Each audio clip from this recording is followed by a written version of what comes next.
এত সুন্দর যে একটা মন্দির আছে আমার জানা ছিল না। চলুন দেখি। লিঙ্গেশ্বরের মন্দির 5টা।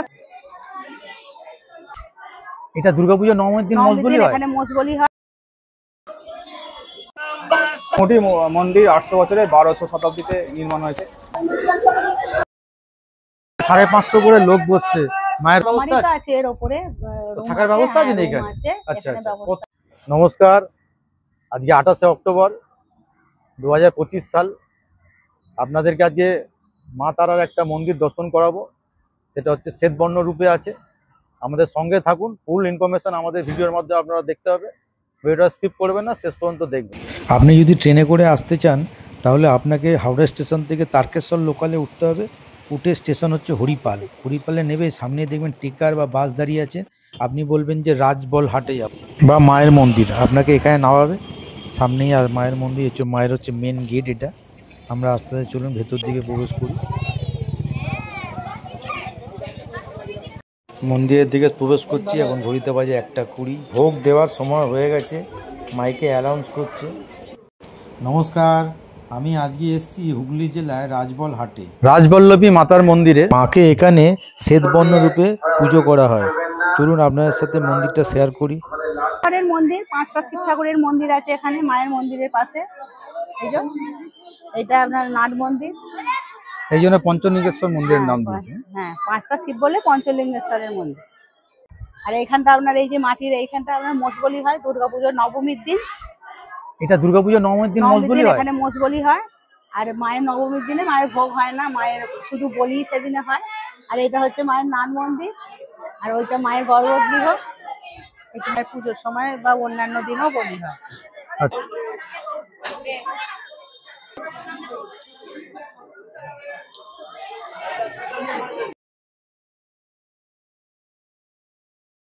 থালা আছে 30 টাকার। এটা হচ্ছে দুধ, ধূপবাতি, নোয়া, এই চুনরি, চুবড়ি সমেত প্রসাদ, চাঁদমালা। এটা কত টাকা হচ্ছে দাম? 50 টাকা। 50 টাকা। এই নমস্কার। নমস্কার। তোমার দোকানের নাম কি? আমাদের দোকানের নাম রাজুলি মাতা শাড়ি হাউস। কটা পর্যন্ত খোলা থাকে? খোলা থাকে 6টা 20-তে খোলা হয়। এবার সেতল হয়ে রাত্রিরে বন্ধ হয়। এবার দুপুরে একবার ভোগ হয়, ভোগের সময় একটু বন্ধ হয়। আর ভোগের স্লিপ কি তোমার দোকান দিয়ে পাওয়া যাবে? হ্যাঁ, ভোগের স্লিপ আমরা কার্ড দিয়ে দেবো। আমাদের নম্বরে ভোগের স্লিপে কুপন বললে সকাল 8:30টার মধ্যে বললে আমরা কেটে রাখবো। ধরুন 40 টাকা করে কুপন। তোমার নাম্বার আমি আমার ইউটিউব চ্যানেলে দিয়ে যাচ্ছি, লাইফস্টাইল উইথ ডেভিডে। যদি আমার চ্যানেল থেকে কেউ এলো তোমাকে ফোন করলো, তাহলে তুমি কার্ড রেখে দিতে হবে। আমরা কেটে রাখবো। কেটে রাখবে? সে তার যে 8:30 থেকে 9টার মধ্যে বললে আমরা কেটে রাখবো। আর যা দাম 40 টাকা তাই নেবে। আচ্ছা, এগুলো মায়ের শাড়ি? মায়ের 14 হাত, একদম 14 হাত শাড়ি। আচ্ছা, মায়ের 14 হাত শাড়ি। আর এছাড়া অন্য কোনো শাড়ি? এগুলো বেনারসি, এগুলো 1000 টাকা করে পড়বে। আচ্ছা, এগুলো 1000 টাকা করে পড়বে। এগুলো 1000 টাকা করে পড়বে।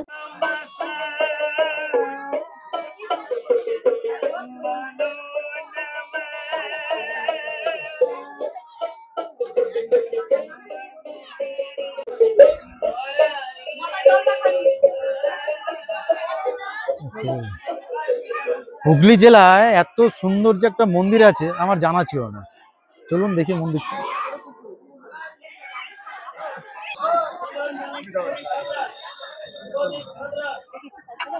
এই বউটাকে লাল জামা, বউটাকে দাও।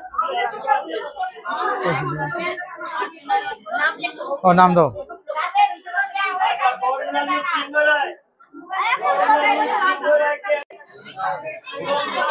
ঠাকুরমশাই, হচ্ছে শিব মন্দির। ভেতরে যাই।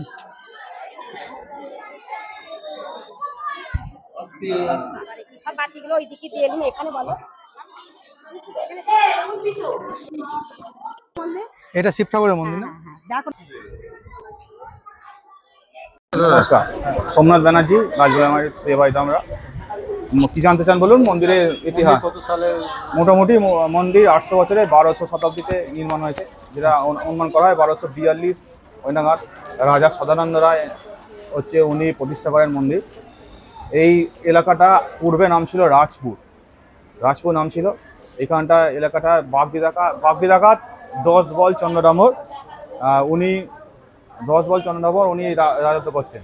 ঠিক আছে, এইখানটা বন জঙ্গল সাপ সংকীর্ণ। এইখানে এক পাশ দিয়ে হচ্ছে আপনার সরস্বতী নদী ছিল পূর্ব দিক দিয়ে, আর পশ্চিম দিকে দামোদর নদ।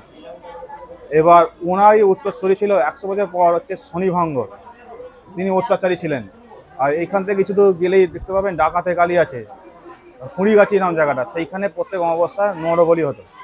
ওনারা একজন গঙ্গা অঞ্চল থেকে চতুরা নিয়ঙ্গী বলে একজনকে ধরে নিয়েছিলেন ব্রাহ্মণ পুত্রকে বলিদান করবেন বলে, কিন্তু ওনার যে গুরুদেব ছিল সেই গুরুদেব ওনাকে মাথায় রাজ চক্রবর্তী, এই চতুরা নিয়োগীর মাথায় রাজ চক্রবর্তী যোগ দেখে ওনাকে বলি করতে নিষেধ করলেন। পরবর্তীকালে উনি মানে বিভিন্ন গ্রামে ওই যে 10 বল চন্দ্র এই শনিভাঙ্গের অত্যাচারে বিভিন্ন লোকের সঙ্গে আপনার একটা ষড়যন্ত্র করে ওই শনিভাঙ্গ তাদের হত্যা করেন ওখান থেকে।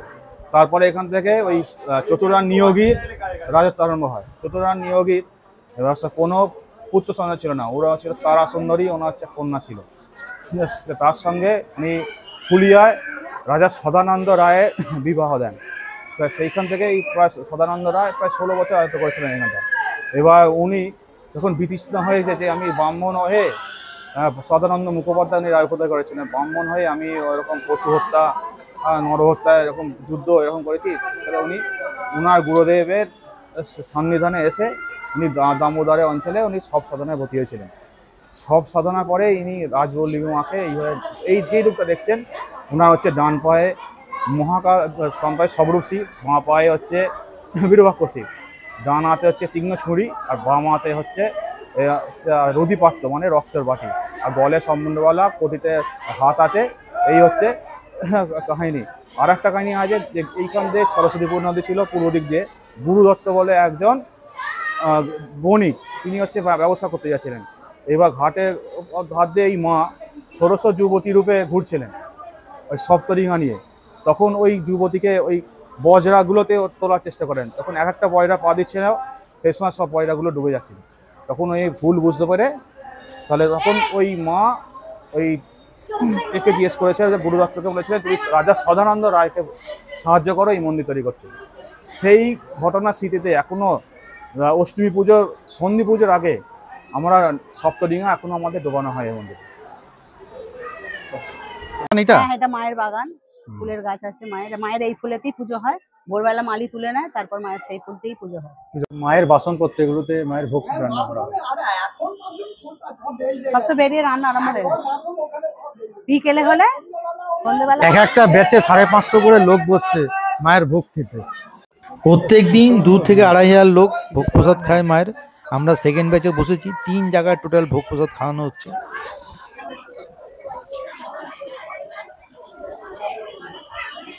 মায়ের মেন ভোগ হচ্ছে মাছ, চিংড়ি মাছ, নোটে শাক সব মিলিয়ে একটা সবজি, তো মেন কুমড়ো, লাউ সবই আছে এর মধ্যে। পায়েস নাকি পুরো অমৃতের মতন টেস্ট। ভাই ভোগের প্রসাদ ভালো না?